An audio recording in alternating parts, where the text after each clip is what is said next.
Au nom de Jésus, nous avons prié. Père, nous te remercions car tu donnes de l'encouragement à tes filles au sujet de la foi chrétienne pour laquelle elles souffriront. Je demande que tu leur donnes de comprendre ceci et que chacune d'elles puisse se conduire pour s'affermir et résister à tous les pièges et les ruses de l'ennemi sur leur chemin. Merci Seigneur de nous exaucer au nom de Jésus-Christ. Amen. Loué soit le Seigneur.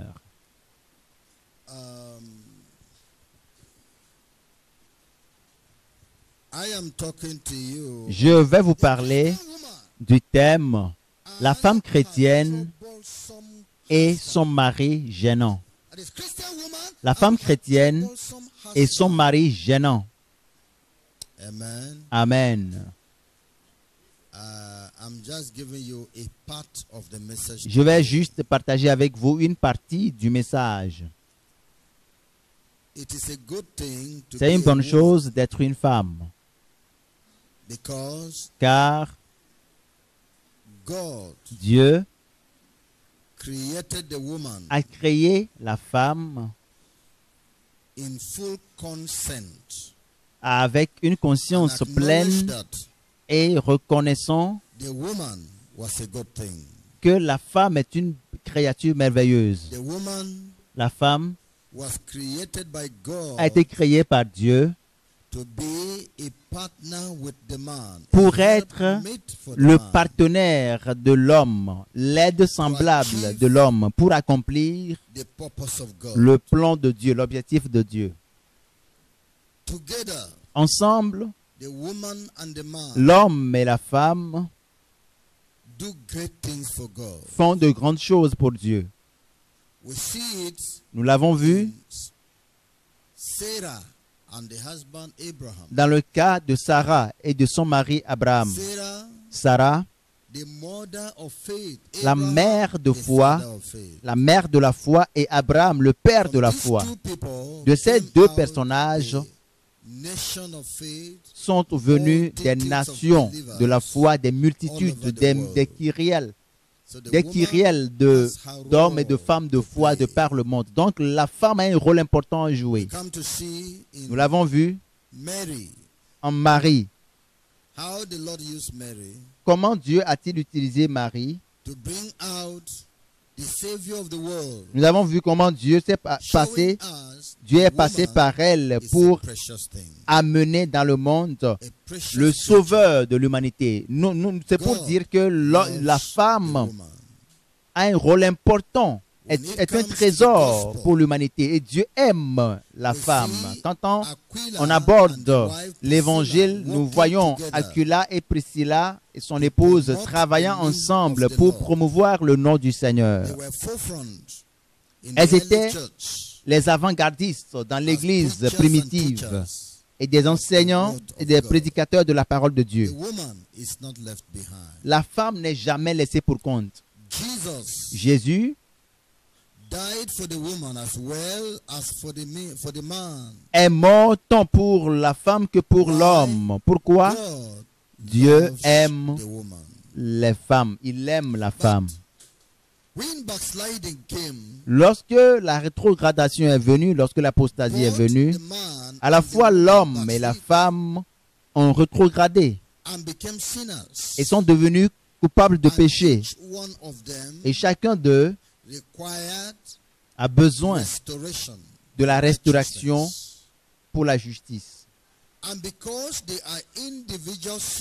Et parce que ils sont des âmes individuelles, la restauration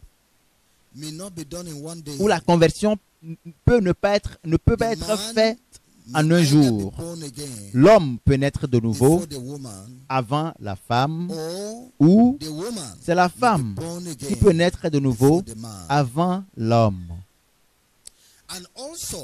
Aussi, parce que le salut dépend de la volonté libre de chacun. Ce n'est jamais forcé. Quiconque a la volonté prendra l'eau de vie libéralement. L'homme peut décider de recevoir Jésus et naître de nouveau. Et son épouse peut ne pas naître de nouveau tout de suite. Et vice-versa. La femme peut décider de naître de nouveau, d'accepter Jésus comme son Seigneur et Sauveur. Et son mari peut ne pas l'accepter sur le coup. Alors,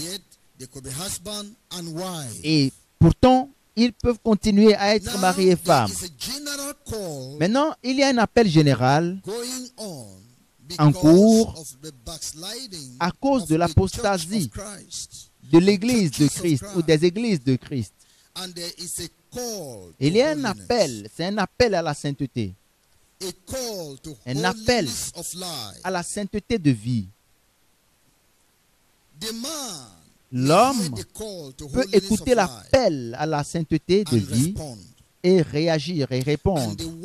Et la femme peut ne pas répondre. La femme peut dire non, laisse-moi tranquille dans mon état initial, je suis satisfaite, je vais à l'église, je crois que je suis une chrétienne avec mes bijoux, avec mes cheveux tressés et autres, avec le port de pantalon et avec le maquillage. Je crois que la justice est une question de cœur, laissez-moi tranquille.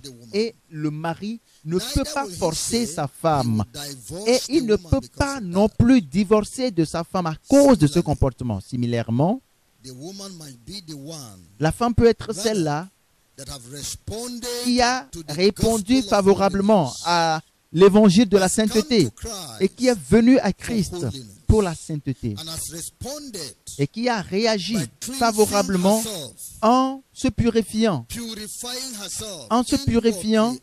intérieurement et extérieurement, en ôtant tous ces ornements impieux, les cheveux tressés, les bijoux, le maquillage, les rouges à lèvres et autres. En ôtant les bijoux, les chaînes, les bracelets et tout ce qui va avec, en supprimant les pantalons et autres, en allant plus loin jusqu'à la restitution vis-à-vis de son mari ou des proches, des voisins, toute personne qu'elle a offensée par le passé. Et son mari peut ne pas être d'accord avec cela. Mais c'est son choix. C'est elle qui a écouté et qui a répondu à l'appel à la sainteté. Elle a répondu à l'appel à la sainteté. Elle a répondu à son Dieu à cause de son âme. Parce qu'elle est redevable à Dieu. Elle doit rendre un compte à Dieu. Tout comme l'homme a un ventre et il peut avoir faim et va vouloir prendre de la nourriture ou bien va vouloir prendre de l'eau, de même, la femme a un ventre, peut manger et être rassasiée, peut boire de l'eau. Et un mari ne peut pas boire de l'eau à la place de sa femme. Il ne peut pas non plus manger à la place de sa femme pour qu'elle soit rassasiée. De la même manière, la femme a une âme qui peut être coupable à cause de ses péchés. Elle a une âme qui peut crier à Dieu et vouloir la plénitude de Dieu pour elle-même. Elle a une âme. Le mari ne connaîtra pas Dieu pour le compte de son épouse. La justice du mari ne couvre pas sa femme. C'est ce que nous devons comprendre. La justice d'un mari ne couvre pas sa femme. Non. Parce que l'âme qui pêche, qu'est-ce qui arrivera? C'est elle qui mourra. L'âme du mari est différente. Et l'âme de la femme est aussi différente.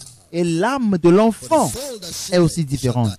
Parce que l'âme qui pêche, c'est elle qui mourra. Similairement, un mari peut être souffrant dans son corps et son épouse peut ne pas être souffrante. Un mari peut mourir. Est-ce que c'est une raison pour que la femme meure aussi? Non. Sa vie est arrivée à la fin, soit par maladie ou par accident, mais ce n'est pas obligatoire que la vie de la femme doit aussi s'estomper. Elle peut aussi être à bord de ce véhicule, mais ne pas mourir dans cet accident. Cela veut dire qu'un mari peut être un pécheur et être condamné à l'enfer, mais cela ne veut pas dire que l'épouse, son épouse, sa femme aussi doit être condamnée à l'enfer. Elles sont ces deux personnes différentes. Ton mari est allé en enfer. Est-ce que cela veut dire que toi aussi tu dois aller en enfer? Non. Vous êtes deux personnes différentes. Alors, il faut que cela soit compris. Que le mariage n'implique pas la lutte individuelle ou personnelle pour le salut, pour le paradis. Le fait que vous soyez en couple vous ne devez pas permettre à ce que votre mariage ait des interférences dans le sujet du ciel ou de l'enfer ou de la vie éternelle. Ne laissez pas les interférences de votre mari entrer dans le sujet de votre arrivée ou bien le fait que vous alliez en enfer ou au paradis. L'autorité de votre mari n'a aucun rôle à jouer dans le sujet qui vous amène en enfer ou qui vous amène au paradis, à moins qu'il ait la même mentalité pour t'encourager dans le droit chemin. S'il est cet homme qui a aussi cette mentalité à t'encourager à aller au paradis comme tu le désires ou à éviter l'enfer comme tu le désires, alors il deviendra un voisin qui t'aide. Dans ce cas, il est un voisin parce que l'autorité de mari qu'il a n'a aucun rôle à jouer dans les sujets liés au ciel. Donc c'est un voisin qui t'apporte son appui, son aide pour que tu survives, pour que tu puisses arriver au paradis. Et toi aussi, tu es un voisin pour ton mari, pour l'aider dans ce sujet de justice, afin qu'il puisse survivre et qu'il puisse arriver à la ligne d'arrivée qui est le paradis. Alors, lorsque ton mari n'a pas la réponse, l'aide, alors ne lui permettez pas qu'il joue de rôle dans ta vie aussi longtemps que le sujet porte sur le ciel ou l'enfer. Il n'a aucun rôle à jouer. Il n'a aucun pouvoir. Comme les trois compagnons hébreux ont dit, roi Nebuchadnezzar, dans ce sujet, n'exige pas notre soumission. Dans ce sujet qui concerne Dieu, tant que tu ne t'alignes pas sur le plan de Dieu, tu es en contradiction avec Dieu. N'exige pas que nous soyons soumis à toi. N'exige pas de nous la soumission. Ne demande pas la soumission de notre part. Non. Le fait que tu es notre chef, notre leader, cela n'implique pas que tu vas interférer dans les sujets de Dieu. Il faut que la femme sache cela. Si vous ne le savez pas, c'est ce que vous devez savoir. vous êtes joints à cet homme sur la base charnelle. Les deux deviendront une seule chair et non une seule âme. Parce que l'âme qui pêche, c'est elle qui mourra. La dot a été payée pour ton corps et non pour ton âme. Il faut que tu saisisses ceci. Ton mari ne doit pas interférer sur les sujets qui concernent ton âme parce que le Créateur de ta vie ne lui a pas consacré, ne lui a pas confié ton âme parce qu'il a dit « toute âme m'appartient ». Il ne l'a jamais confié non plus au diable et moins à un homme. Toute âme m'appartient. Donc il faut que la femme sache que la soumission à son mari dans les sujets qui concernent Dieu, c'est de l'idolâtrie. Et c'est au péril de son âme, car elle a illégalement et illégitimement confié à un homme ce qui appartient à Dieu. Notez très bien ce que je suis en train de dire. La soumission de ta vie à ton mari dans les sujets qui concernent Dieu, ton mari a pris de l'autorité sur toi en disant ne le fais pas. Et tu t'es soumis à ces ordres, tu es en train d'adorer une idole. Et l'idole, c'est ton mari. Et aucun adorateur d'idole ne pourra aller au ciel. Est-ce que vous saisissez ce que je dis? Aucun adorateur d'idole n'ira au ciel. Aucune femme qui adore son mari ne peut aller au ciel, car Dieu t'a gardé pour lui-même. En toi, ton âme, Dieu l'a gardé pour lui-même. Il a dit, toute âme m'appartient. Toute âme m'appartient. Il est en train de traiter avec toi comme individu parce qu'il a dit, de deux personnes qui seront dans un champ, qu'est-ce qui arrivera? L'une sera enlevée. Et qu'est-ce qui arrivera à la deuxième? L'autre sera restée. Il est question de deux conjoints qui peuvent être ensemble. Sur les sujets de Dieu et de justice, l'un sera qualifié pour la justice et l'autre ne le sera pas. Celui qui est qualifié sera enlevé pour la vie éternelle avec Dieu et celui-là qui n'est pas qualifié sera laissé, sera abandonné, qu'il soit homme ou femme. De deux personnes qui seront couchées sur un lit parce que ils sont joints ensemble par la chair. Mais sur le sujet de Dieu, l'un peut être qualifié parce qu'il a obtenu la justice, il a obtenu la piété, il a obtenu la sainteté. L'un sera enlevé, celui qui sera qualifié sera enlevé et le second sera abandonné, sera laissé. Laissé pour toujours et condamné au péril, à l'enfer, alors que l'autre a été enlevé pour le paradis. C'est de cette manière que Dieu voit les choses dans votre vie. La Bible dit que le chef de la femme est l'homme. Comme Christ est le chef de l'homme et Dieu est le chef de Christ.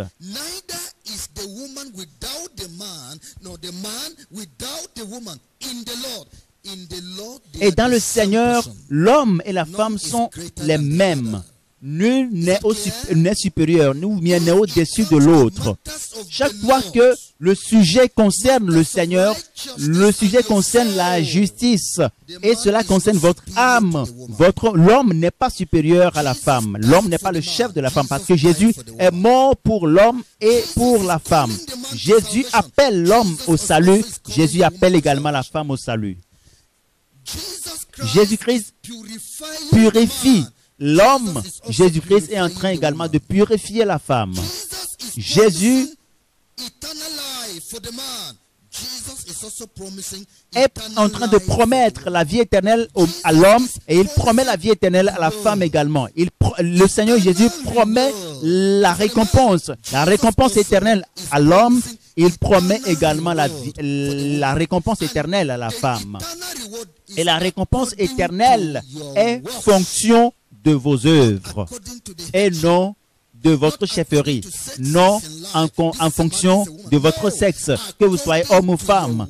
Non, votre récompense éternelle est fonction de vos œuvres. Alors en Christ, il n'y a pas de différence entre l'homme et la femme. Tout le monde est redevable à Dieu.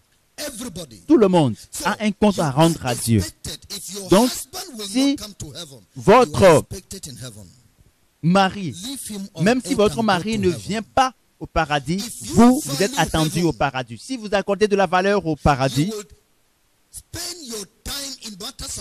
vous allez passer votre temps sur le sujet qui amène au paradis, malgré le fait que votre mari se dit chrétien, mais tant qu'il ne lit pas la parole de Dieu, mais vous lisez la parole de Dieu. Même s'il ne prie pas, vous priez. Même s'il n'est pas consacré en termes de justice et de sainteté, vous, femmes, consacrez-vous. Car quelque chose est venu et qui a distingué Élie d'Élisée. C'est le char de feu, le chariot de feu qui est venu les séparer. Et quelque chose viendra vous séparer, hommes et mari et femmes. Quelque chose viendra, et c'est quelque chose de divin, c'est quelque chose de céleste. C'est le chariot qui viendra, le feu divin qui viendra vous séparer, vous deux. Alors, soyez conscientes. Dans cette maison, il peut y avoir un homme insensé. Et au même moment, il peut y avoir un sage. L'insensé n'aura pas d'huile en réserve pour sa lampe, mais le sage aura de l'huile en réserve pour sa lampe. Si ton mari n'a pas d'huile en réserve, s'il n'est pas en mesure de s'engager de façon extra, s'il n'est pas prêt pour un sacrifice extra, toi qui veux aller au ciel, tu dois le faire. Va plus loin. Toi, tu dois le faire. Tu dois aller plus loin dans ton engagement. Va plus loin dans ta consécration, car la nuit de la division va arriver lorsque l'époux apparaîtra. Il y aura séparation entre l'insensé et le sage. Nous saurons qui est insensé dans ce mariage. Lorsque l'époux paraîtra, lorsque la trompette sonnera, nous saurons qui est sage et qui est insensé dans cette maison. Nous saurons donc qui est sage dans cette maison. Le mariage, c'est pour la terre et non pour le ciel.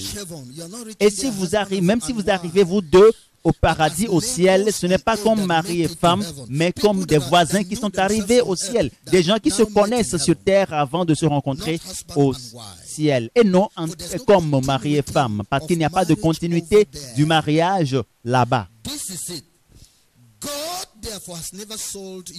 Dieu ne t'a jamais vendu à ton mari. Dieu ne t'a jamais vendu à ton mari. Bien sûr que Dieu est témoin dans ce mariage. Et Dieu supervise le mariage, votre mariage. Dieu supervise votre mariage entre toi et ton mari avec sa parole. Avec sa parole. Il vous observe il t'observe en tant qu'épouse dans cette maison. Tout ce qui rentre dans ton intérêt, Dieu le fera. Y compris le fait de te faire sortir de la vie de cet homme si cela va dans ton intérêt. Tout ce qui va entrer dans ton intérêt va contribuer à ton bien-être. Comme il est écrit que nous savons que toute chose concourt au bien de ceux qui aiment Dieu. De ceux qui aiment Dieu et de ceux qui sont appelés selon son dessein. Romains 8, verset 28. Dieu veillera à ce que les choses concourent à votre bonheur, votre bien dans cette maison, dans ce mariage. Parce qu'il a dit, ma grâce est suffisante pour toi. Si le fait de vous séparer, de séparer votre foyer ne sera pas dans votre intérêt, il ne veillera jamais à ce que cela ait lieu. La violence du mari ne va jamais provoquer la séparation. Parce que Dieu a considéré que cela ne va pas entrer dans ton intérêt. Cela ne va pas concourir à ton bien-être en tant qu'enfant de Dieu, en tant que fille de Dieu. C'est pour cela qu'il a dit, ne crains point, je suis avec toi. Ne crains point, ne sois pas inquiet parce que je suis ton Dieu et je te fortifierai. Je te soutiendrai de ma main droite. Je te soutiendrai de ma main droite. N'aie pas peur dans ce mariage, n'aie pas peur dans cette famille. Le Seigneur est avec toi là-bas. Jésus était avec ses disciples dans la barque. Il était dans la barque. Mais il y avait une tempête impétueuse qui soufflait violemment sur eux. Jésus était là, il dormait tranquillement et les disciples pris de panique croyaient qu'ils allaient périr et l'ont réveillé. Maître, ne t'inquiètes-tu pas de que nous périssons? Il s'est réveillé et il a parlé au vent. Calme, calme-toi. Et la paix revint. Et la paix, un grand calme revint. Il leur a dit, pourquoi avez-vous peu de foi? Je suis ici. Et vous croyez que la tempête va vous emporter? Non. Pourquoi avez-vous si peur? La question que Jésus pose aux femmes chrétiennes dans leur foyer est, pourquoi avez-vous peur? Pourquoi avez-vous si peur? Pourquoi as-tu si peur de ton mari? Pourquoi es-tu si ignorante de la présence de Dieu dans cette maison au point où tu te soumets à ton mari qui est impieux? Au point où la justice de Dieu ne peut être atteinte dans ta vie parce que tu as peur de ton mari. Pourquoi est-ce que tu vis dans une peur continuelle, même dans ce mariage, comme si sans mariage, tu n'auras pas de vie sur terre? Comme si, sans mariage, tu vas atterrir en enfer. Pourquoi tu te comportes de cette manière? Pourquoi est-ce que tu es en train d'élever ce mari, cet homme au-dessus de Dieu? Pourquoi est-ce que tu es en train de donner un siège qui appartient à Dieu, qui est réservé à Dieu, à ton mari? Pourquoi est-ce que tu donnes à Dieu, tu donnes à ton mari le respect qui est dû à Dieu? Pourquoi? C'est ce que le Seigneur Dieu dit. Dieu demande à la femme mariée parce qu'elle s'est fait esclave. Qui t'a dit que tu es esclave? Qui t'a dit que tu es moins que cet homme? Qui t'a dit que toi tu ne vaux rien? Que ta valeur c'est rien? Au point où tu as peur de cet homme et sa voix est plus grande pour toi que la voix de Dieu. Le visage de la mine de ton mari pour toi, c'est plus terrible. C'est plus terrible que le lion de la tribu de Juda. À tel point que tu ne peux pas opter pour la justice parce que tu te dis, mon mari. Tu ne peux pas craindre l'Éternel parce que tu dis, c'est mon mari. Ce n'est pas ton mari, c'est toi-même. Ce n'est pas ton mari. C'est toi-même. C'est toi-même qui n'est plus focalisé sur Dieu. C'est toi-même qui n'a pas compris la place que Dieu t'a donnée dans ce mariage. C'est toi-même qui est ignorante de la présence de Dieu dans ce mariage. C'est ce que tu dois savoir. Maintenant, cette connaissance est essentielle pour deux objectifs. L'impiété est en train de grandir dans des foyers. Deux,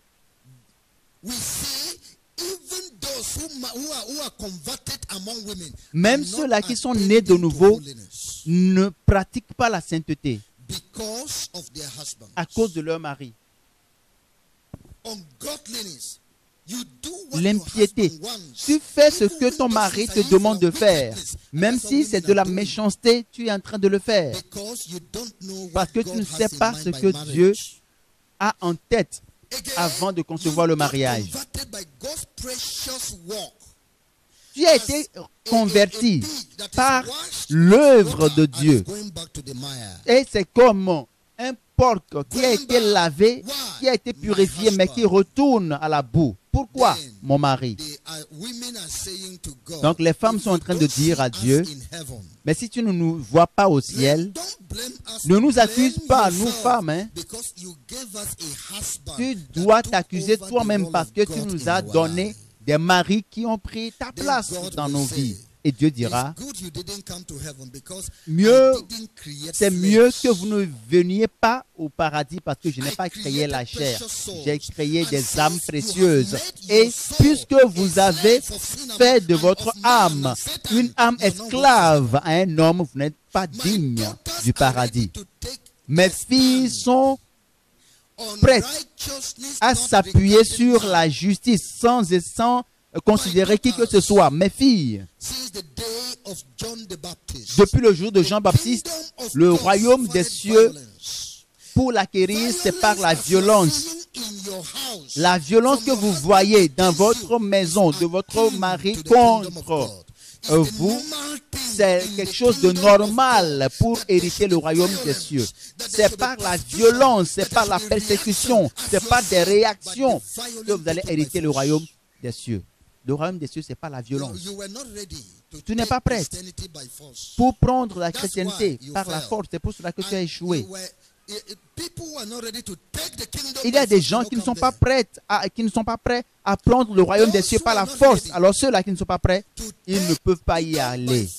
Ceux qui ne sont pas prêts, les femmes qui ne sont pas prêtes à prendre le royaume des cieux par la violence ne peuvent pas hériter le royaume des cieux. Elles n'y seront pas. Si tu n'es pas prête à prendre le royaume des cieux par la force, la violence, si tu n'es pas prête à te forcer dans ce véhicule de la vie éternelle, tu seras laissé pour compte.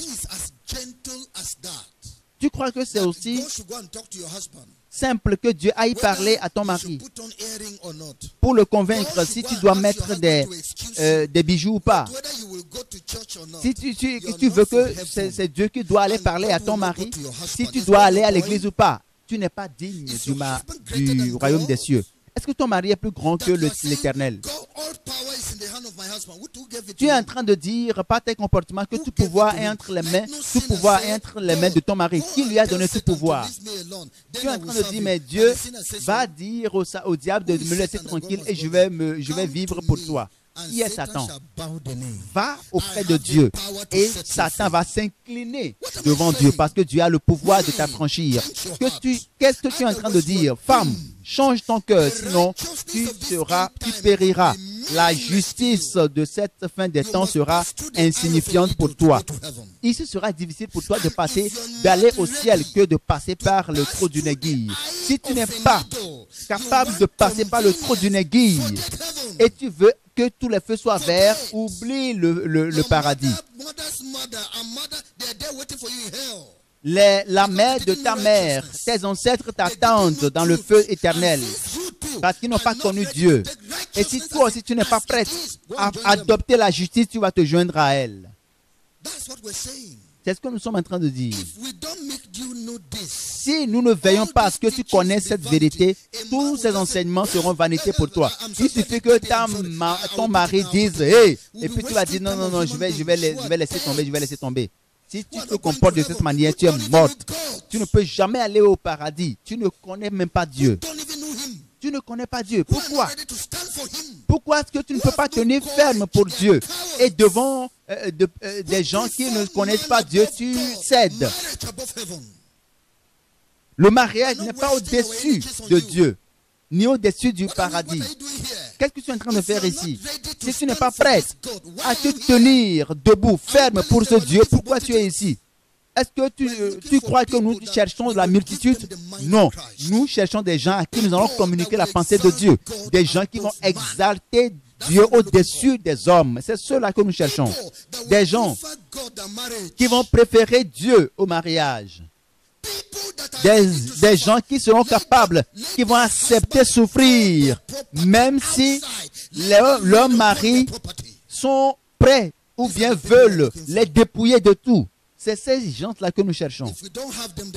Si nous ne les trouvons pas, alors ils ne sont pas dignes du royaume. Et s'il n'y en a pas au rang des femmes, alors il n'y a pas de paradis pour elles. Nous allons les chercher. Mais pourquoi, cette sœur, vous êtes préoccupée à faire ceci avec son mari l'a obligée à retourner à l'idolâtrie, parce que la voix de son mari est au-dessus de la voix de Dieu. Mon mari, c'est lui qui doit décider si je dois porter des boucles d'oreilles ou pas. C'est lui qui doit décider l'église que je dois fréquenter, que ce soit l'église catholique ou bien église internationale ou bien église telle ou telle. C'est mon mari qui doit déterminer si je dois aller au ciel ou pas. Tu es en train de donner une ampleur à ce mariage différemment de l'ampleur que Dieu donne au mariage. Donc,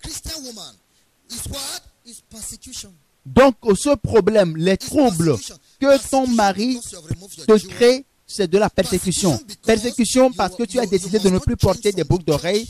Persécution parce que tu as décidé de ne plus aller dans l'église où il t'a épousé.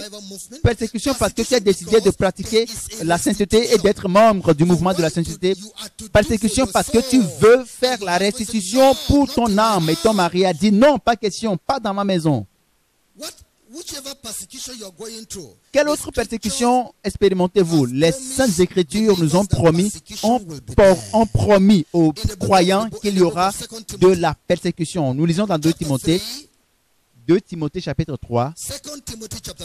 2 Timothée chapitre 3, verset 12. 2 Timothée 3, verset 12. Or, tous ceux qui veulent vivre pieusement en Jésus-Christ seront persécutés, que tout le monde le dise.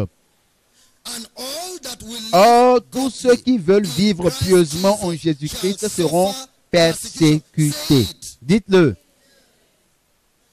Or, tous ceux qui veulent vivre pieusement en Jésus-Christ seront persécutés.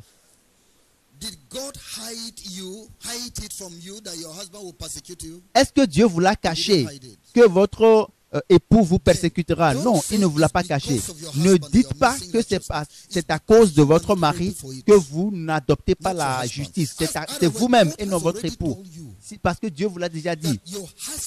Que votre mari vous persécutera à cause de la justice, à cause de la sainteté, à cause de la restitution, à cause du fait que vous avez décidé de vous dépouiller de ces choses impieuses, les boucles d'oreilles, les cheveux tressés, tout, votre mari vous persécutera pour cela. Alors si vous persécute, ce n'est rien d'extraordinaire, ce n'est pas étrange. Dieu vous l'a dit, Dieu vous a mis en garde. Est-ce que Dieu vous a promis que votre époux ne vous persécutera pas? Est-ce la promesse? Votre mari qui n'est pas croyant, qui est païen, à moins qu'il ait accepté Jésus, à moins qu'il ait capté l'entendement de la justice. Sinon, avec tout le changement de caractère, de beauté et de tout ce qui arrive dans votre vie à cause de Christ, votre mari va le haïr, Le mari qui déteste la vérité, la justice et la sainteté déteste aussi Jésus. Ce mari qui a en horreur la justice dans ta vie, il déteste aussi Jésus. Ce mari qui déteste la sainteté dans ta vie, il déteste également Jésus. Ce mari qui te déteste parce que tu es en train d'adopter la vérité, c'est quelqu'un qui déteste aussi Jésus. Comment peux-tu prendre ton âme et la soumettre au contrôle de quelqu'un qui déteste Jésus? Voyons-le dans Jean, chapitre 15. Jean, chapitre 15, versets 18 à 25.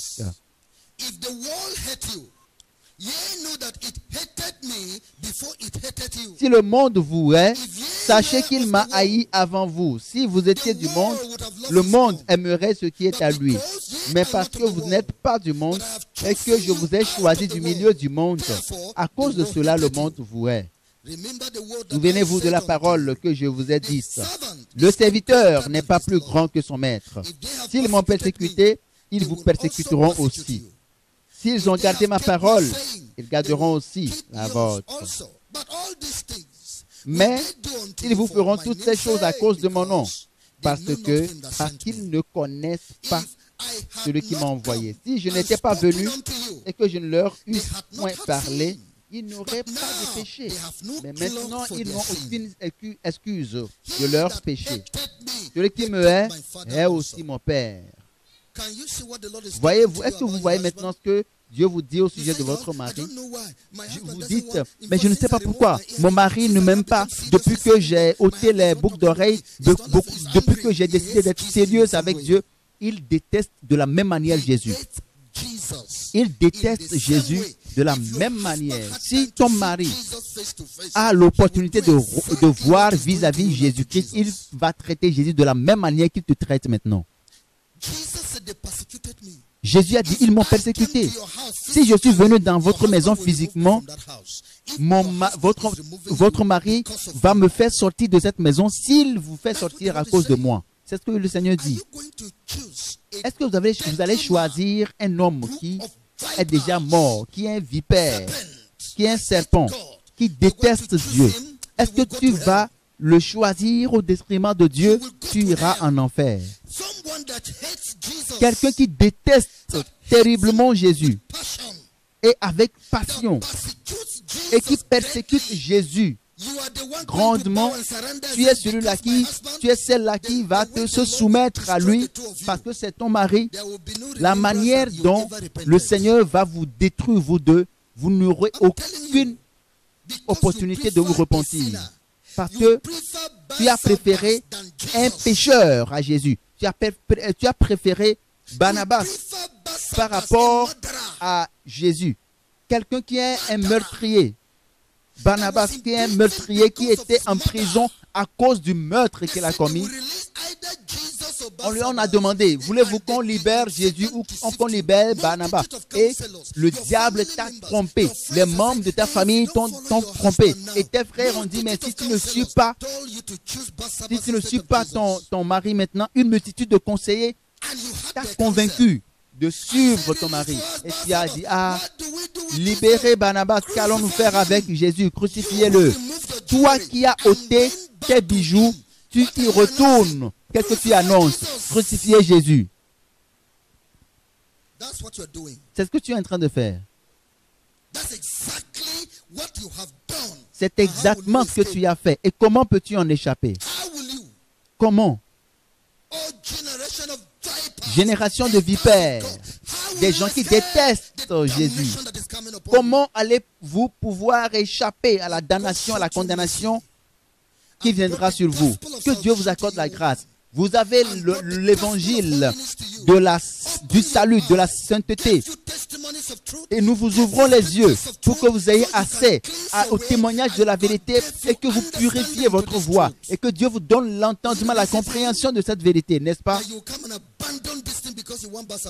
Et vous décidez d'abandonner ces vérités à cause de ce que vous préférez Barnabas, votre mari, et vous êtes en train de crucifier ce faisant Jésus.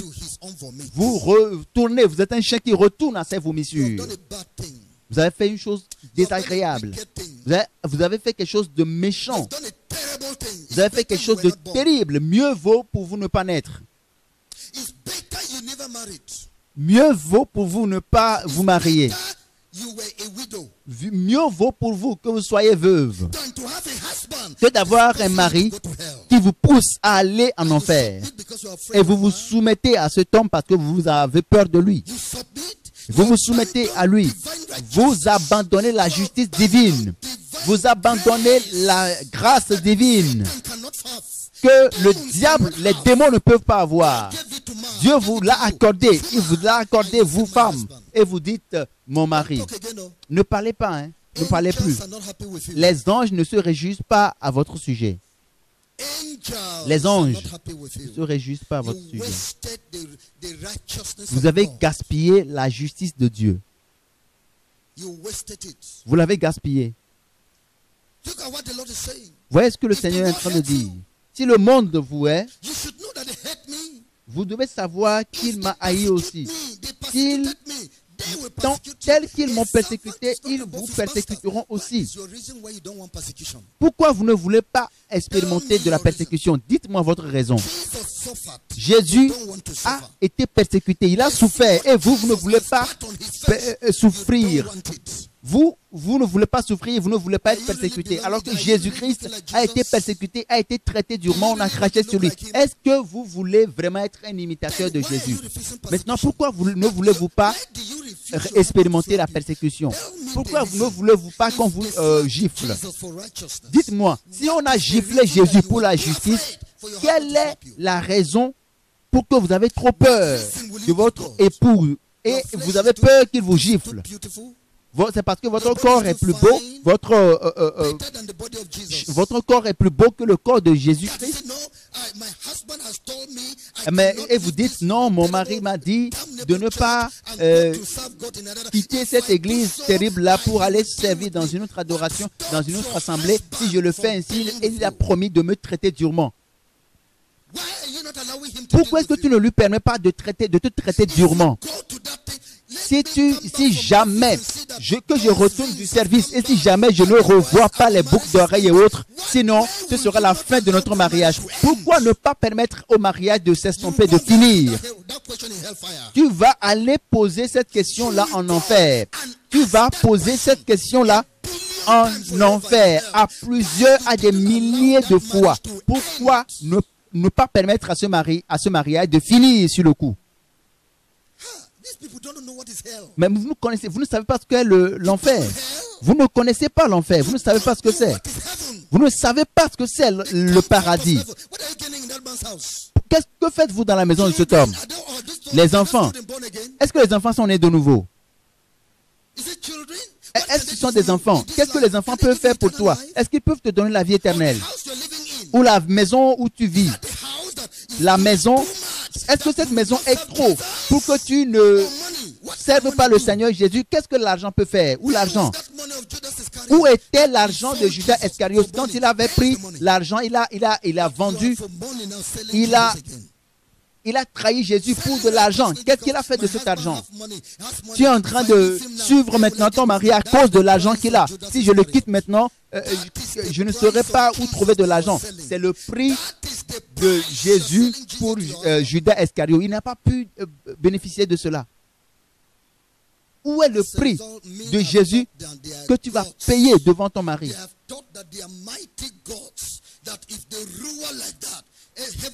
Il y a des maris qui se font maître, patron, maître absolu. Et s'ils rugissent maintenant, tout le monde tremble. Qui vous a dit? Vous vous trompez, vous vous trompez. Vous rendez orgueilleuses les femmes blanches, que leurs cheveux sont plus beaux que les vôtres, et vous portez leur perruque et autres. Vous vous trompez et vous rendez orgueilleuses les femmes blanches. N'êtes-vous pas un être humain? N'est-ce pas Dieu qui vous a créé aussi?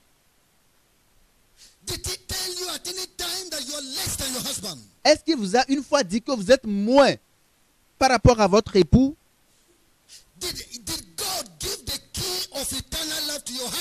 Est-ce que Dieu a confié à votre mari la clé de la vie éternelle? C'est la question à laquelle vous devez répondre. Vous devez vous poser cette question et répondre. Femme, si tu es chrétienne, tu es venue à Christ, si tu es venue à la justice, est-ce que tu t'es marié à une tradithérapeute? Que ton mari soit, quel que soit son rang, quel que soit son statut, tu es pour Jésus. Ne minimise jamais la justice face à cet homme. Ne le fais jamais. Sinon, tu seras jugé pour. Dieu ne va jamais sympathiser. Il ne va jamais sympathiser avec toi. Il va te traiter rigoureusement plus que ton mari. Parce que si ton mari avait su la vérité, il n'aurait pas... Il est écrit, achetez la vérité et ne la vendez pas. Mais toi, tu as vendu ta vérité. Si tu vas en enfer, ta souffrance sera pire comparée à la souffrance de ton mari. Parce que si ton mari avait connaissance de la vérité, il ne se serait pas comporté comme toi, tu t'es comporté. Si tu es marié à un homme et tu as accepté Jésus comme ton Seigneur et Sauveur, n'aie pas peur de ton mari. Quelle que soit la réaction qu'il va faire concernant ta vie, concernant ta vérité, ne crains point. Tu veux échapper? Viens.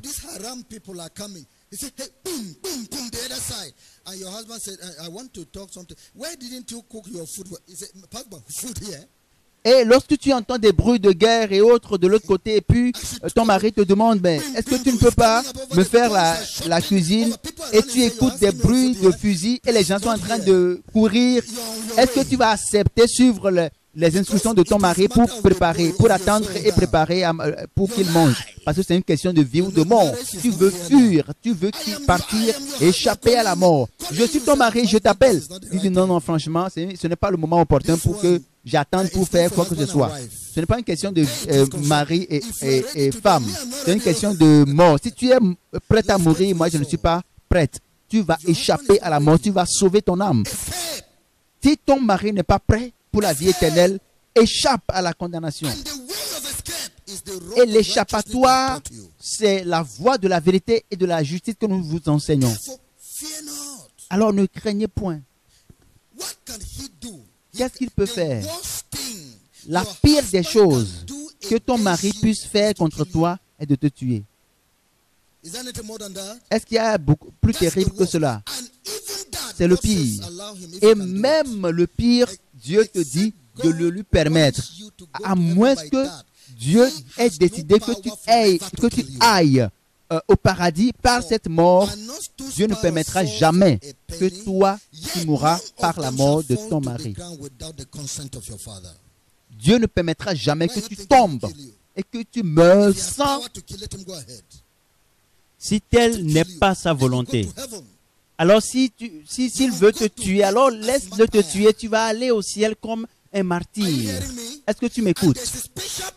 Et il y a une position spéciale pour les martyrs au ciel. Toi, c'est pour dire que en te tuant, ton mari t'a poussé à une position très élevée au ciel. Pourquoi n'acceptes-tu pas mourir pour la justice si c'est ce que ton mari veut? Pourquoi ne pas accepter mourir? Meurs. Mieux vaut mourir que de perdre ta chrétienté à cause du mari. Et c'est le pire qu'il puisse faire. C'est le pire qu'il puisse faire. La Bible nous dit dans Matthieu chapitre 10, Matthieu chapitre 10, verset 28. Ne craignez pas ceux qui tuent le corps et qui ne peuvent tuer l'âme. Craignez plutôt celui qui peut faire périr l'âme et le corps dans la géhenne. Je vous le dis, craignez. Vous êtes en train de craindre la mauvaise personne. Cet homme que vous craignez, c'est la mauvaise personne. C'est l'Éternel Dieu que vous ne voyez pas, que vous devez craindre. Vous craignez la mauvaise personne. Et à cause de cette crainte, vous ne pouvez pas garder la justice dans votre vie. Et vous laissez couler la justice à cause de votre mari. Vous devez vous réjouir à cause des persécutions que vous essuyez de la part de votre mari. Lorsqu'il vous frappe, dites « Ah, loué soit le Seigneur ».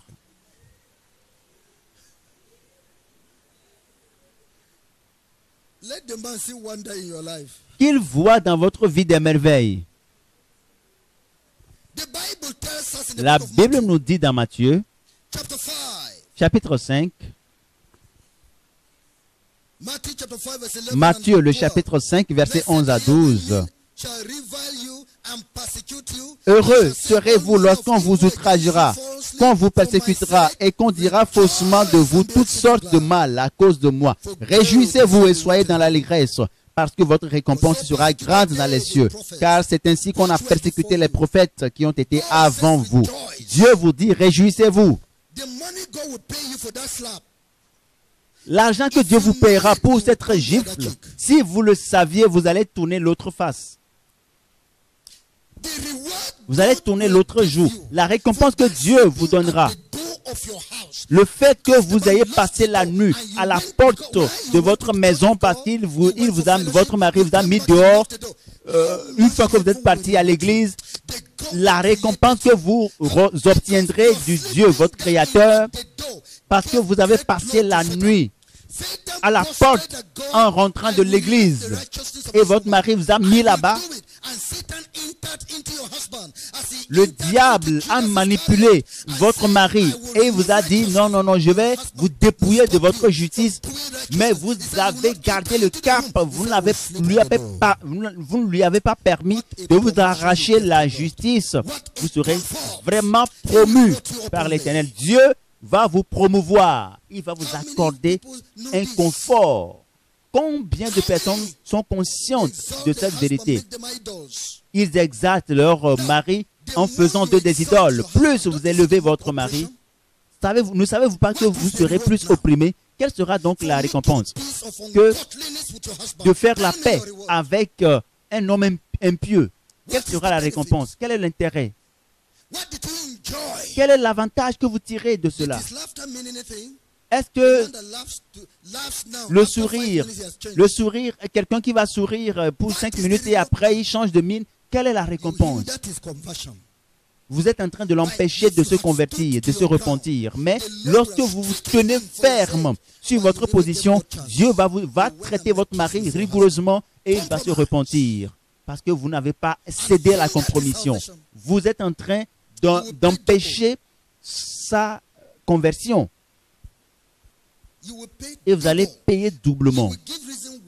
Vous allez donner la raison pour laquelle vous l'avez empêché d'accepter Christ, de se repentir, parce que vous vous accordez avec lui dans la méchanceté. Et cela ne lui a pas permis d'être convaincu du péché et de se repentir. Vous ne lui avez pas permis. Laissez-lui continuer dans la méchanceté et l'Esprit Saint de Dieu va le traiter durement et va revenir au bon sens.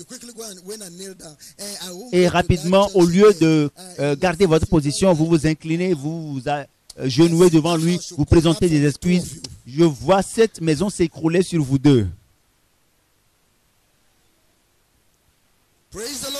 Loué soit le Seigneur. Je crois que c'est le moment propice pour prêcher cette vérité, pour délivrer beaucoup de personnes de la domination des ténèbres. Dieu cherche des femmes qui vont se tenir fermes et qui vont se dépouiller, se débarrasser de l'hypocrisie et qui vont se débarrasser de tout ornement extérieur et adopter la chrétienté originale. Ils ôtent leurs bijoux, mais pas devant leur mari. Vous les voyez là. C'est parce que leur mari a voyagé qu'ils ont enlevé les bijoux. C'est pour cela qu'elle est ici, pour nous montrer qu'elle est originale. Il suffit que son mari rentre du voyage, vous allez voir encore les traits de Jézabel. Alors, où allons-nous trouver maintenant les hommes originaux sur qui Dieu peut compter? Les vrais chrétiens qui serviront d'exemple à d'autres, les vraies femmes chrétiennes qui serviront d'exemple à d'autres femmes. Est-ce que vous êtes maintenant exemple des modèles à suivre dans l'hypocrisie?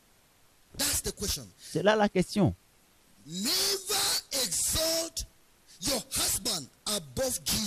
N'exaltez jamais votre mari au-dessus de Jésus.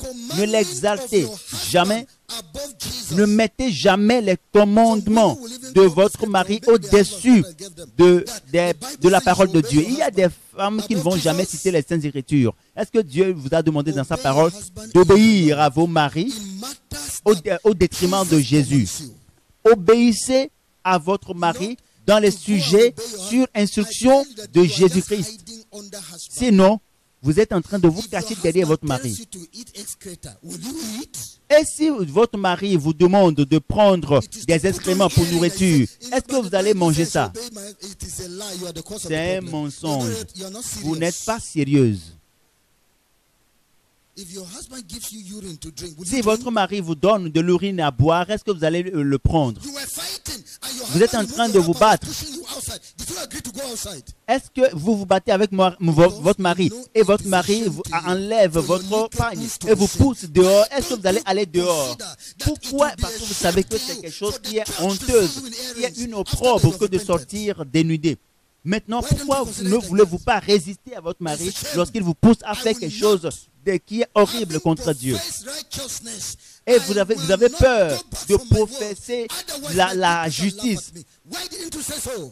Pourquoi ne pas dire, je ne vais jamais renoncer à la justice, sinon les frères dans le Seigneur, ceux qui sont des compagnons de sainteté vont se moquer de moi? Pourquoi vous ne pouvez pas parler ainsi? Dieu est prêt à te bénir, à te supporter, à te soutenir, à te bénir, à t'élever. Mais tu l'as déçu. Exalte Jésus au-dessus de ton mari. Lorsque tu observes ton mari, alors observe-le comme étant soumis à quelqu'un qui est supérieur, qui est dans les cieux, et c'est le Seigneur Jésus. Lorsque tu vois cet homme s'asseoir dans son fauteuil, vois derrière lui quelqu'un qui est plus élevé, qui est plus grand que lui, et c'est le Seigneur Jésus. Lorsque tu vois le visage de ton mari, vois juste à côté de lui un autre visage, ou au-dessus de lui, le visage du Seigneur Jésus qui te dit, veux-tu aller au ciel? Élève Jésus au-dessus de ton mari. Élève Jésus au-dessus de ton mari. Que tout le monde le dise. Dites-le une fois encore. Élève Jésus au-dessus de ton mari. Une fois, une troisième fois. Élève Jésus au-dessus de ton mari. Dites-le, je vais exalter Jésus au-dessus de mon mari. Dites-le une deuxième fois, je vais exalter Jésus au-dessus de mon mari. Dites-le une troisième fois, je vais exalter Jésus au-dessus de mon mari. Dans Actes des Apôtres, Actes des Apôtres, chapitre 4, verset 18. Verset 18 à 21. Et les ayant appelés, ils leur défendirent absolument de parler et d'enseigner au nom de Jésus.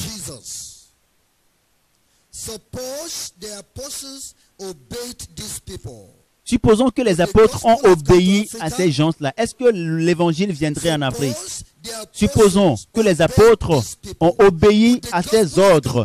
Est-ce que l'évangile vous parviendrait? Non. Pierre et Jean leur répondirent, jugez s'il est juste devant Dieu de vous obéir plutôt qu'à Dieu. Car que tout le monde dise, jugez vous-même. Jugez vous-même. Dis à cet homme de juger lui-même. S'il est juste devant Dieu, de lui obéir plutôt qu'à Dieu. S'il a la crainte de Dieu, il va trembler là où il est. C'est Dieu qui m'a demandé d'ôter ses bijoux et ses ornements. Ce n'est pas un commandement dans les Saintes Écritures, mais c'est quelque chose qui me permet de garder, de pouvoir garder mon mariage. C'est du mensonge. Est-ce que les boucles d'oreilles peuvent parler? Est-ce que les boucles d'oreilles ont réprimandé une fois la méchanceté de ton mari? En quelle mesure ces choses t'aident? Est-ce que l'adultère de ton mari a été empêché par les ornements que tu mets? L'infidélité de ton mari. Pourquoi est-ce que tu es en train de mettre ta confiance en ces choses qui sont de la vanité? Qu'est-ce que ces choses sont en train de faire là? C'est le symbole du mariage. Qu'en est-il de la nuit? Les gens ne le voient pas la nuit. Est-ce que de la nuit tu n'es pas marié? C'est juste pour le jour où les gens peuvent voir ton doigt. Qu'en est-il de nous qui ne portons pas cela? Cela veut-il dire que nous ne sommes pas mariés? Nous sommes mariés. Notre mariage est authentique. Ce n'est pas cette bague qui rend authentique le mariage. Vanité. Les Saintes Écritures disent, cela ne vient pas de Dieu. Débarrassez-vous de ces choses.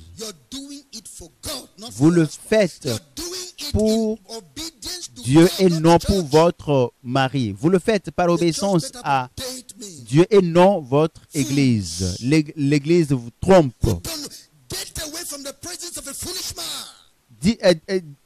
Séparez-vous de la présence des insensés, les pasteurs insensés, les leaders insensés, les évêques insensés, les surintendants et intendants insensés. Débarrassez-vous d'eux et quittez leur présence. C'est ce que la parole de Dieu dit. Le compagnon, celui qui fait la compagnie d'un insensé s'en trouvera mal. C'est ce que dit la Bible. Celui qui fait la compagnie des insensés s'en trouvera mal. Voyons-le dans Proverbes, chapitre 13. Proverbes chapitre 13. Nous lisons le verset 20.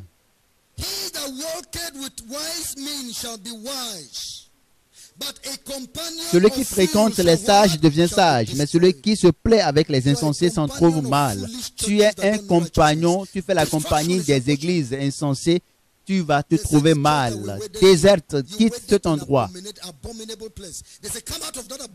Tu es en train de servir dans une abomination. Tu dois quitter cette abomination-là. Tu te dis que c'est l'église où nous sommes mariés. C'est là où on pratique des abominations. C'est parce que c'est une compagnie des insensés. Tu seras détruit, tu vas t'en trouver mal. Marche avec les sages et tu seras sage. C'est ce que dit la parole de Dieu.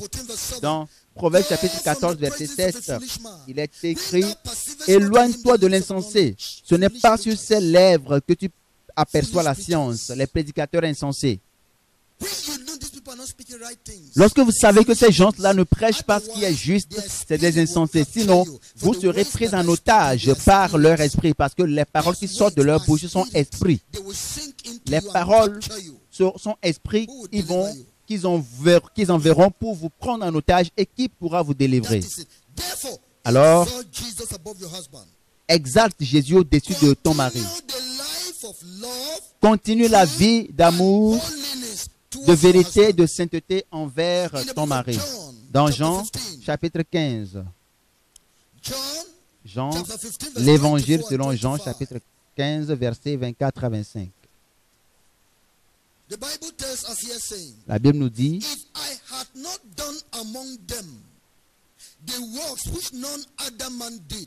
si je n'avais pas fait parmi eux des œuvres que nul autre n'a faites, s'ils n'auraient pas de péché, mais maintenant ils les ont vus et ils ont haï, et moi et mon Père. Mais cela est arrivé afin que s'accomplisse la parole qui est écrite dans leur loi. Ils m'ont haï sans cause. Que suis-je en train de dire? Veillez à ce que ce n'est pas parce que tu es têtu envers ton mari, ou bien c'est pour cela qu'il te persécute. Ce n'est pas parce que tu ne prépares pas à manger à ton mari et tu prétends venir à l'église et tu ne fais pas usage de sagesse dans cette affaire et tu viens à l'église et tu ne prépares pas à manger à ton mari. Tu viens à la veillée et tu laisses à jeun ton mari à la maison. Dieu ne serait pas d'accord avec toi parce qu'il faut veiller à ce que tu prépares à manger à ton mari, que tu le serves, que tu fasses tout qui relève de ta responsabilité. Et si malgré tout, il te persécute, alors c'est là où nous saurons qu'il est en train de haïr Jésus. Il est en train de te haïr à cause de Jésus. Fais preuve de justice. Fais ce qui est juste et vrai. Joue pleinement ton rôle. Aie un visage accueillant, souriant. Aime-le. Parle-lui en bien. Discute avec lui. Passe du temps avec lui. Tu passes tout ton temps avec la Bible. Comment saura-t-il? Comment parviendra-t-il à connaître la Bible? À cause de cette Bible, ton mari n'a plus accès à toi. tu es tout le temps dans le jeûne et la prière, jeûne et prière, jeûne et prière. Il a été patient pour le premier jour. Il va dire que tu vas te retrouver le premier jour. Avant que tu le saches, c'était 21 jours. Et puis il a dit, mais franchement, pas question dans cette maison. Tu n'as pas recueilli son consentement. La Bible parle du consentement. À cause du corps, à cause du désir de la chair, il faut que ce soit de commun accord. D'un accord commun. Voyons-le dans 1 Corinthiens chapitre 7. 1 Corinthiens chapitre 7, du 1er au 5e verset. Le passage dit, pour ce qui concerne les choses dont vous m'avez écrit, je pense qu'il est bon pour l'homme de ne point toucher de femme. Toutefois, pour éviter l'impudicité, que chacun ait sa femme et que chaque femme ait son mari. Que le mari rende à sa femme ce qu'il lui doit et que la femme agisse de même envers son mari. La femme n'a pas autorité sur son corps, son propre corps, mais c'est le mari. Et pareillement, le mari n'a pas autorité sur son propre corps, mais c'est la femme. Ne vous privez point l'un de l'autre, si ce n'est de commun accord pour un temps, afin de vaquer à la prière, puis retournez ensemble de peur que Satan ne vous tente par votre incontinence.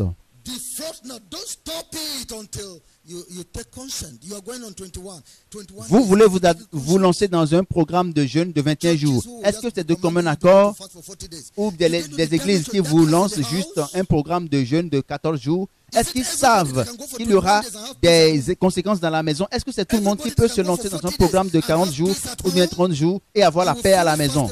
Vous allez finir de jeûner, mais ce sera aussi la fin du mariage. Vous allez finir le jeûne, mais le mariage va se rompre. Mais après, n'est-ce pas Dieu que j'ai prié et invoqué?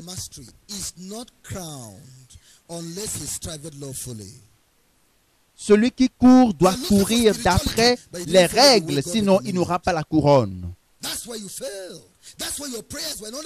C'est pour cela que tu as prié, tu as jeûné, mais ta prière n'a pas été exaucée, ta prière n'a été que vanité. Un jeûne avec ignorance, mon peuple périt par manque de connaissance, faute de connaissance. Une histoire a été racontée au sujet d'une femme de Dieu, que tout le monde dise, une femme de Dieu. Elle allait à un programme quelque part. Elle a mis tout son temps à se préparer. Elle a préparé. Elle s'est préparée. Elle s'est bien préparée pour son programme, le jeûne, la prière. Son mari ne pouvait pas avoir accès à elle. Quand elle a fini, elle s'est préparée. Elle a pris son sac. Elle a dit à son mari, je m'en vais, le programme commence aujourd'hui. Et le mari lui a dit, va déposer ton sac, tu ne vas nulle part. Tu es en erreur. Et finalement, elle a dit, je sais, je suis en erreur. Est-ce que tu as écouté ce qu'il a dit? Ah, comprends-le aussi. Fais ce qui est juste, ce qui relève de ta responsabilité. Et là, ton mari va te laisser adorer ton Dieu parce qu'il est satisfait. Parce que tu as fait tout ce que tu dois faire en tant que femme chrétienne, en tant que chrétienne. Et si, malgré tout, il te persécute, alors Dieu aura affaire à lui. Tu es donc innocente dans cette affaire. Mais fais ce qui est juste et équitable. Donne à César ce qui est à César. César veut manger de la nourriture, donne-lui à manger. César veut avoir accès à ton corps, donne-lui l'opportunité. Sinon, tu n'auras pas l'opportunité de voir Dieu. Donne à Dieu ce qui est à Dieu et à César ce qui est à César. Et tu peux vivre dans cette maison, toi qui es chrétienne, lui qui n'est pas chrétien, tu iras au ciel, lui va demeurer. Sinon, ta vie, ou bien ta vie va le convaincre et l'amener à Christ. C'est ce que la parole de Dieu dit. Lorsque tu passes, tu es su des persécutions de la part de ton mari, va dire à Dieu dans la prière. Dis au Seigneur Jésus, parle-en au Seigneur Jésus. Je ne peux pas je ne peux pas supporter mes épreuves moi seul. J'ai essayé. Mais ce que mon mari est en train de me demander, cela dépasse mes capacités. Cela dépasse ma force et mon âme. Il est en train de demander mon âme. Il est en train de demander mon apostasie. Je ne peux pas le faire. Je me présente devant le Seigneur pour plaider devant le tribunal de Dieu. Présente-toi devant Dieu avec l'affaire. Présente, partage ta persécution avec Dieu. Prie. Si c'est Satan qui est entré en Judas, c'est lui qui est aussi entré dans ton mari pour te tourmenter. Je te donne le pouvoir de marcher sur le serpent et les scorpions. C'est ce que dit la parole de Dieu. Et sur toute la puissance de l'ennemi, rien ne pourra vous nuire. Si tu uses de ce pouvoir, tu vas faire sortir ce démon de cette maison. Est-ce que c'est clair? Alors, ne compromettez jamais votre foi ou ne faites périr pour aucun prétexte votre foi en Christ. Lorsque les saints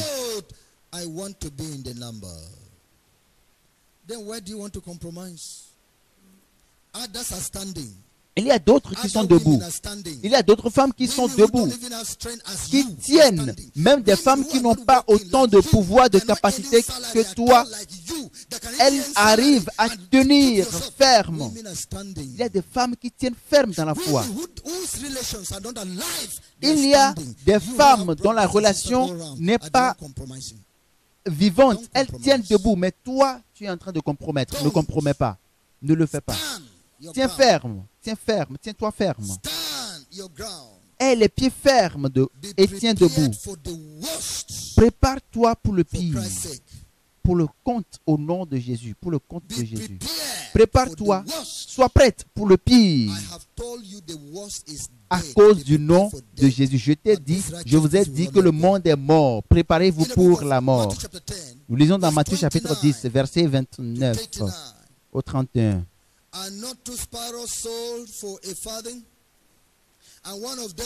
Ne vend-on pas deux passereaux pour un sou? Cependant, il n'en tombe pas un à terre sans la volonté de votre Père. Et même les cheveux de votre tête sont tous comptés. Ne craignez donc point. Vous valez plus que beaucoup de passereaux. C'est pourquoi quiconque me confessera devant les hommes, je le confesserai aussi devant mon Père qui est dans les cieux. Mais quiconque me reniera devant les hommes, je le renierai aussi devant mon Père qui est dans les cieux. Ne croyez pas que je sois venu apporter la paix sur la terre. Je ne suis pas venu apporter la paix, mais l'épée. Car je suis venu mettre la division entre l'homme et son père, entre la fille et sa mère, entre la belle-fille et sa belle-mère. Et l'homme aura pour ennemi les gens de sa maison. Celui qui aime son père ou sa mère plus que moi n'est pas digne de moi. Et celui qui aime son fils ou sa fille plus que moi n'est pas digne de moi. Celui qui ne prend pas sa croix et ne me suit pas n'est pas digne de moi. Celui qui conservera sa vie la perdra. Et celui qui perdra sa vie à cause de moi la retrouvera. C'est ce que dit la Bible. Laissez-vous perdre afin que vous soyez trouvés. Prenez votre croix afin que vous puissiez hériter la couronne que vous porterez. Mettons-nous debout.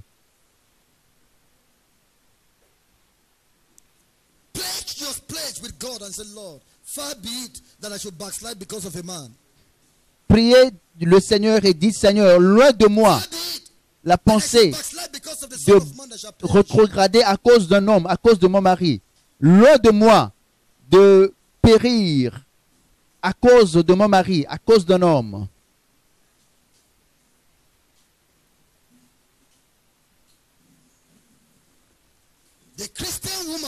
La femme chrétienne et son mari gênant. La femme chrétienne et son mari gênant, qui est très très gênant, mais il n'est pas en mesure de te dépouiller de la justice. Il ne peut jamais te dépouiller de ta justice. Je ne vais jamais laisser partir ma justice, parce que c'est l'Éternel qui me justifie.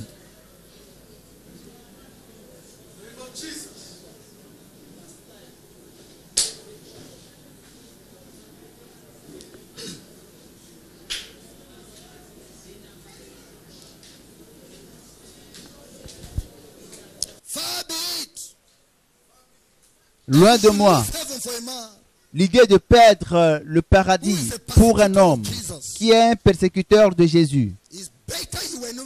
Mieux vaut pour toi ne pas naître que de naître et de perdre Jésus à cause de la peur d'un homme. Mieux vaut pour toi ne pas te marier que de se marier et à cause du mariage périr et aller en enfer. Pourquoi?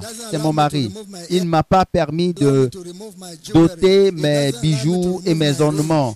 Il ne m'a pas permis, il ne m'a pas autorisé à aller à l'église de Dieu, où je peux adorer Dieu en vérité et en esprit.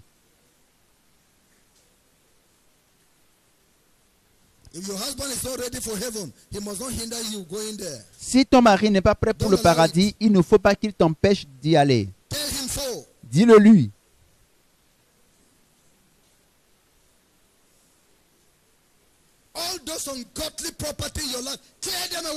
Toutes ces choses qui appartiennent au diable dans ta vie, il faut que tu t'en dépouilles. Tu dois t'en dépouiller, tu dois t'en débarrasser. Parce que c'est Dieu qui te demande de t'en dépouiller.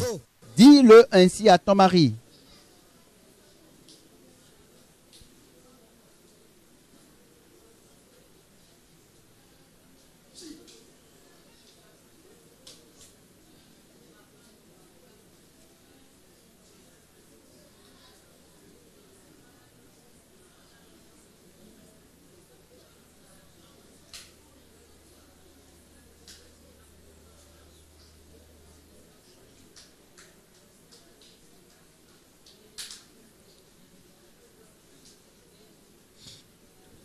When we walk with the Lord in the light of His word, lorsque nous marchons avec toi dans la lumière de ta parole, He shades on our way. While we do His good lorsque nous will, faisons sa volonté, He abides with us still.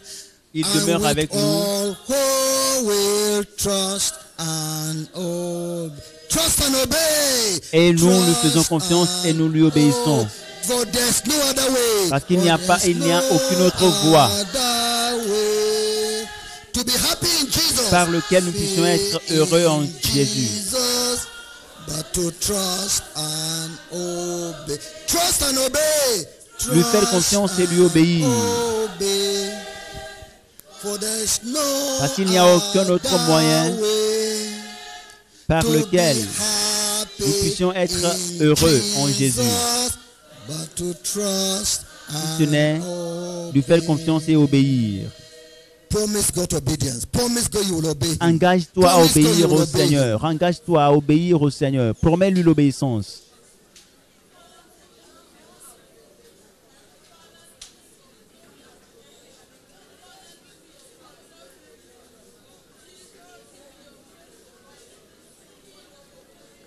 The Christian woman and her troublesome husband. La femme chrétienne et son mari gênant.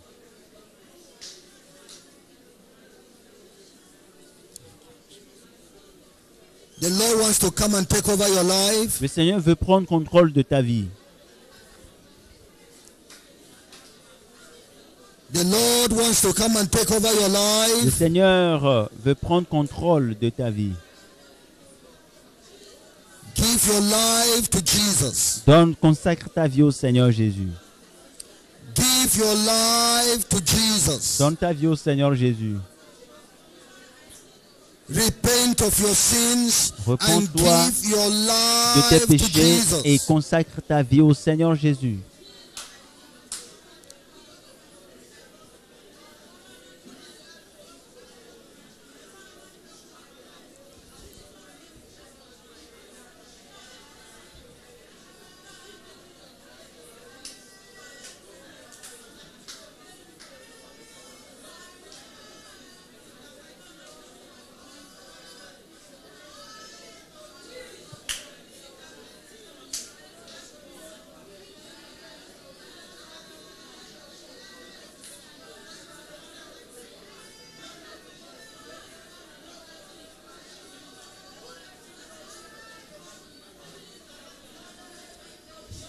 Repent of your sins and give your life to Jesus. Repends-toi de tes péchés et consacre ta vie au Seigneur Jésus.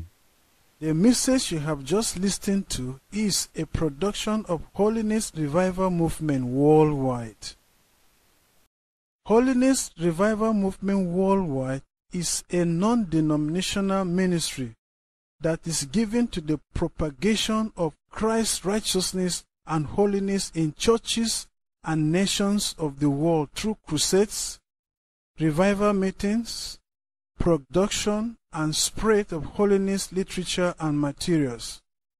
For other spiritual materials, messages, or inquiry, contact us on 0813 635 6813 and 0805 683 4323. You can also reach us through our email address, holinessrevivalmovement@gmail.com. God bless you. For God so loved the world that he gave his only begotten Son, that whosoever believes in him should not perish, but have everlasting life. For God sent not his Son into the world to condemn the world, but that the world through him might be saved. Hallelujah. Jesus, I believe in you. You are my Lord and Savior. I believe in you. You are the living Savior. I believe in you. You are my Lord and Savior. I believe in you. You are the living Savior. You came from heaven. You died for my sins. You purchased me with your blood. You are my Lord and my Savior. You left your throne above and took up the form of a servant for my sins. Oh Lord Jesus, you are the living Savior. Jesus, I believe in you. I believe in you. 'Cause you are my Lord and Savior. You are my Lord and Savior. Jesus, I believe in you. I believe in you, Lord, 'cause you are the living Savior. Jesus, I believe in you, Lord, 'cause you are my Lord and Savior. You are my Lord and Savior, Lord. I believe. That's why I believe in you, Lord. Oh, Jesus. You are my living Savior. I believe in you. I love you, Lord. I believe in you. You are the living Savior. I believe